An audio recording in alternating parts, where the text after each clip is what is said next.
ご視聴いただいている皆様、こんにちは。ベーカーズチャンネルの内橋です。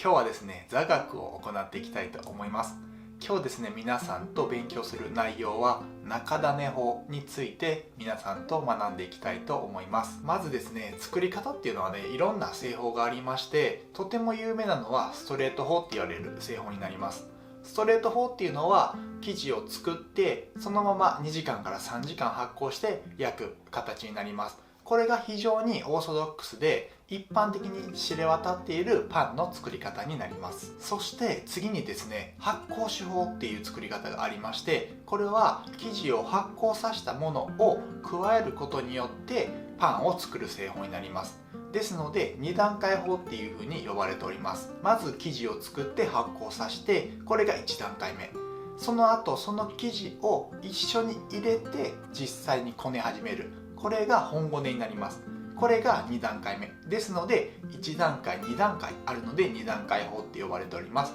その中でも液酒法って呼ばれる方法はポーリッシュ法がですね、非常に有名です。これは前回動画でも紹介しておりますし、詳しく解説しております。ですので、そちらの動画のですね、リンクを動画の上もしくは概要欄にも貼っておりますので、ご確認をお願いします。そして次に、こちらも2段階法の一つになるんですけれども、生地酒という作り方があります。こちらでとても有名なのがローメン法になります。ローメン法はミクスト法とも呼ばれておりまして、こちらも前回動画にしてですね、説明しております。こちらも動画の上、そして概要欄に貼っておりますので、ぜひチェックしてください。そして次がですね、本日皆さんと勉強する中種になります。この中種も2段階法の一つになります。この中種法も大きいくくりで見ると生地酒の中に入ります。ですが一般的な生地酒はですね、粉の量に対して 50% 未満で作ることが多いです。ですが中種法って呼ばれる作り方は 50% 以上、50%、60%、70% の割合で作ることが多いですし、基本的にこの作り方が中種法っていうふうに呼ばれております。ですがもちろん作り手によってその割合、配合っていうのは変わりますし、僕だったら30、40、50の間で行うことが多いです。ですのでそれを厳密に言うと中種法っていう概念にはなってないんですけれども、中種法の効果とか作用を含めて考えておりますので、私の中での中種法は今から説明する形になります。ですが今お話しした通り、基本的な中種法の知識は粉に対して 50% 以上をベースに考えることが普通です。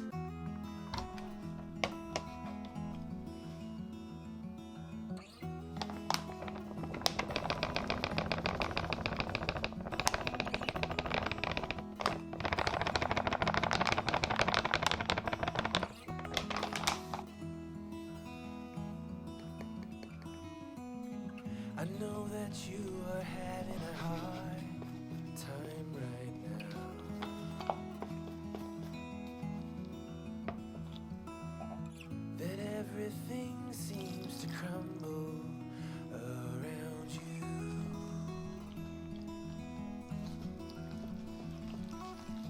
I know that you feel all alone in this world, but you have trust into us, and we will help you through, 'cause we only want what's best for you.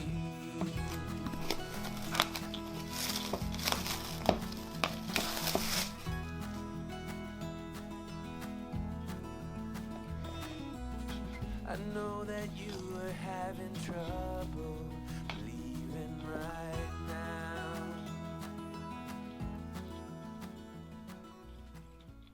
まずですね、少し中種の歴史について学びたいと思うんですけども、1950年にアメリカで作られたんですね。そしてこの作り方はスポンジ&ドゥメソッドっていうふうに呼ばれております。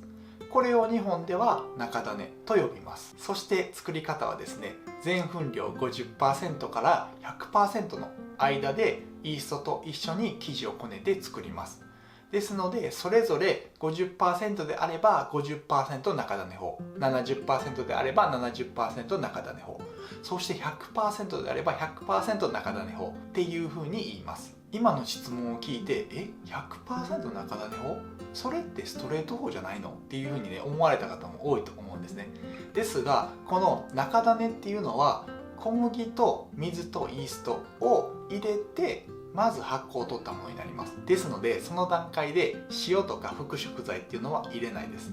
ですので 100% 中種法であっても1回で全てを仕込むストレート法とは異なります。この中種を発酵させる時間をフロアタイムっていうふうに呼ばれております。ですので生地を作ってフロータイムで発酵させてその後本ごねっていう風に2段階法に分かれております。そして次にですね中種法のメリットをお話ししたいんですけれども、この中種法は2段階の一つと言いました。ですので生地を1回熟成発酵させてますのでもちろん劣化の遅い生地を作ることができます。そしてしっかりグルテンができてますので生地のこの伸びる伸展性っていうのも非常にあって滑らか、そして生地が傷みにくい生地になっておりますので非常に扱いやすいです。初心者の方とかが例えば無理やり生地を丸めても切れにくいですから非常に作業性のいい生地を作ることができます。そしてやはりですね発酵熟成の時間が長いから非常に風味豊かなパンを作れますし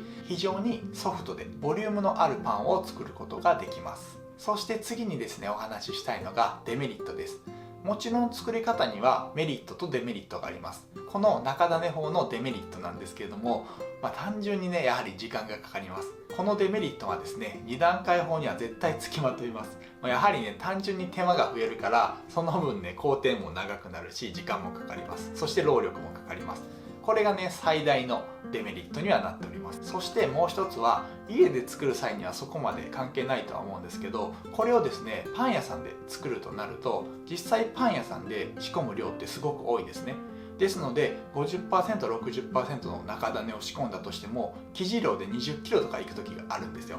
ですのでその 20kg の生地をじゃあどこで発酵させるのかっていう風な問題になるんですね。それはだからスペースの問題です。冷蔵で発酵するのか常温でするのか。でも 20kg のケースをねこれぐらい置いとく場所ってすごくねパン屋さんではやはりスペースを作りにくいんですよ。そこって言うたらデッドゾーンじゃないですか。完全に死んでしまう空間。そして広いところを借りれば単純に家賃って高くなるじゃないですか。だからねそこのバランスが非常に難しくてなるべく厨房ってねやっぱり狭く作るんですよね。作るっていうか作らざる得ないというか、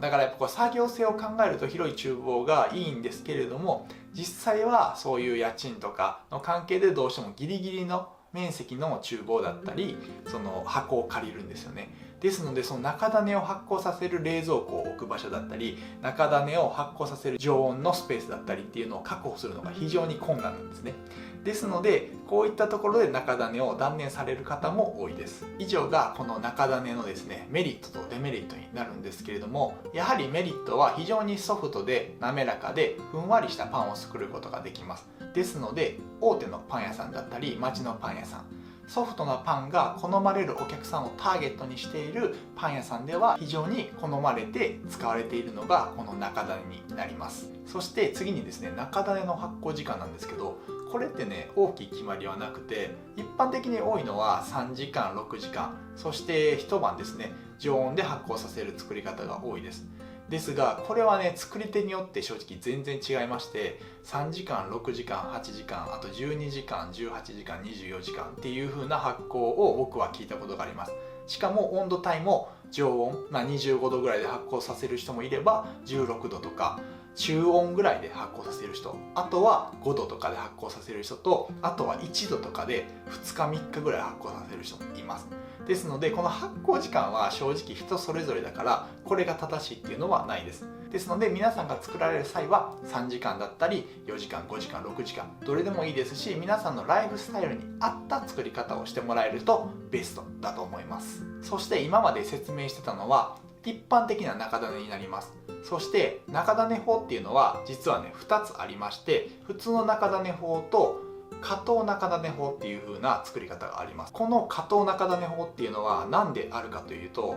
小麦に対して 30% 以上のお砂糖とか糖類を入れるとイーストの発酵をね阻害してしまうんです。この際イーストっていうのはその加糖耐性があるイーストではなくて普通のイーストで話をしていくんですけれども、その 30% のお砂糖があるとイーストの動きが鈍るんですよね。ですので中種にですね 10% のお砂糖を入れて、そして本ゴネで 20% とかのお砂糖を入れるっていう風な作り方があります。こういった作り方は菓子パンでよく使われます。菓子パンっていうのは粉に対して30から 50% ぐらいの、ね、お砂糖が入るんです。だからね、菓子パンって非常にカロリーが高いじゃないですか。そういうことなんです。ですので菓子パンを中種で作る際は加糖中種法っていう風な作り方をされる場合があります。ですが基本的なメリットやデメリット、そして作り方っていうのは中種法と大して変わらないです。はじめにその中種を作る際にお砂糖を入れるか入れないかになっておりますね。これは普通の中種ではお砂糖は本ゴネの時に入れます。